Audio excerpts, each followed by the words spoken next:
Hello and नमस्ते good morning guys. के छ गाइस तपाईँहरूको खबर? मेरो चाहिँ एकदमै ठिकै छ। मैले चाहिँ लगभग धेरै दिन भइहाल्यो भ्लग नहालेको, 4-5 दिन भइहाल्यो होइन।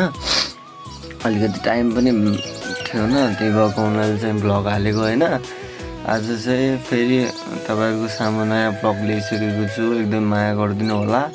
आज चाहिँ खतरा काम हुनेवाला छ है, घरमा डेन्जर काम हुनेवाला छ। हाम्रो दसैँ मान्दैनन्, दसैँ नमाने पनि अनि गहुँ काट्नु पर्ने छ। अस्ति धेरै छ क्या गहुँ, अहिले गएर टक्कै काट्नुपर्छ बिहान नै। आज अहिले चाहिँ कति बज्यो, 7 बजिहाल्यो होइन। बिहान उठेर अब गडाउन जाने तयारी छ।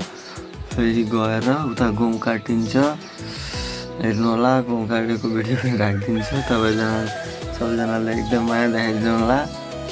लगाए चाहिँ गहुँ काटेको भिडियो राख्दैछु। फाइनली गाइज गहुँ काट्ने ठाउँमा पुगिसकेँ म त। अनि टक्कै आँसी पनि ल्याएर आइसकेको छु। अब टक्कै सुरु हुन्छ गहुँ काट्ने काम चाहिँ। अन्त डह्रो छ कि आज गहुँ चाहिँ धेरै छ होइन, ढल्या पनि छ बिचमा। अनि टन्नै छ, हेर्न सक्नुहुन्छ, यति धेरै छ क्या। अब एकछिनमा काट्छु ल।